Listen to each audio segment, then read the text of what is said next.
Trae Young has been traded to the Washington Wizards in exchange for CJ McCollum and Corey Kispert. That's right, no draft picks attached, and this deal is definitely interesting, but to me, it's mostly just sad. It's an end of an era for Atlanta. The Trae Young era is done, and they got basically nothing back long term other than cap space.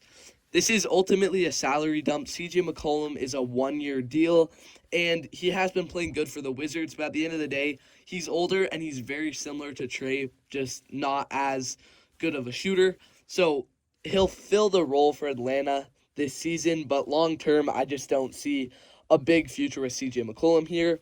And Corey Kispert's a great shooter under contract for a little longer for cheap. So really, I do think he will end up being a pretty good role player for Atlanta going forward. But if you would have told me a few years ago that this is all Trae Young was traded for, I would have thought you were crazy because ultimately he was salary dumped. And this never would have happened a few years ago, not only because he was younger, but just because of the way the NBA is now with the second apron and how ultimately having cap space is more valuable than having a one-sided player. And not only is it because of that, but it's also just because at the end of the day, Trae Young is always going to be one of the best offense players in the NBA.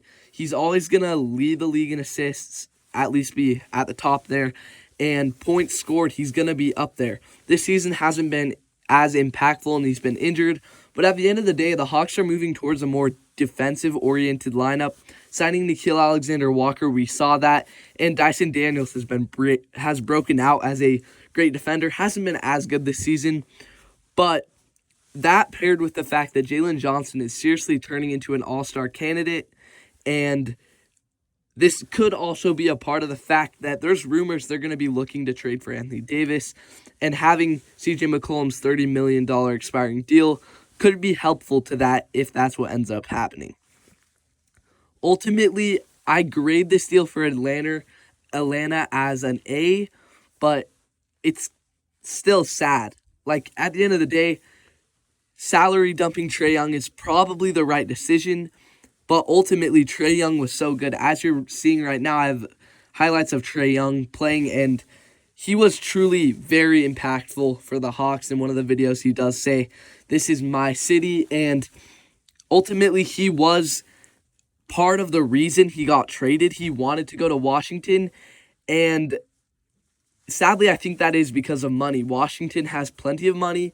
They'll probably be willing to extend him, and the Hawks just weren't because they want to build a contender, and ultimately extending a player with the archetype of Trae Young is just not going to make you a championship contender in today's NBA. I think Trae Young could be an impactful player on a championship team, but maybe as like even the third option at this point. He's a great spark plug scorer, just like a guy like maybe Jordan Clarkson or even what Keontae George is kind of becoming. But at the end of the day, I think it's a good move for Washington. You're getting one of the NBA's best players for free, essentially. And, Washington doesn't necessarily have a direction, and maybe they're just gambling that it'll work. You have Alex Sarr, and really, if it doesn't work out, then you just don't extend Trae Young. So for Washington, only time will tell, but I think it's a pretty solid deal. But at the end of the day for Atlanta, it's just really, really sad. I think the biggest winner of this trade is actually Trae Young, because at the end of the day, he's going to get paid, and he has time with Atlanta. They're young. They're not expected to win. Actually, this season, if they're not a bottom 8 team, they don't get their pick. So really, he has no expectation to win in Washington, and if he does, then that's a plus, ultimately. And I think Washington, knowing that it's only a 2-year deal, if he impresses them, they'll extend him, but if not, then they can just let him walk or sign him for a lot cheaper. So for Washington, it's good. For Atlanta, it's good. And for Trae Young, it's good. But ultimately, on the large scale, I think this just shows us. I think I see more moves like this coming in the future because ultimately to keep players, you're going to have to give them big contracts. And when they don't work out, you're just going to have to dump them.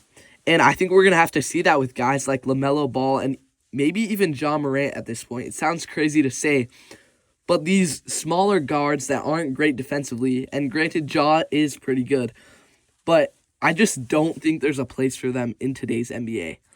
And I think in the case of, like, right now, Jordan Clarkson, he's coming off the bench and being a spark plug scorer for the Knicks. He doesn't have to be a great defender, but I think that's more where they're going to be, and they're not going to be superstars anymore. I don't even know if they'll get the opportunity to become that.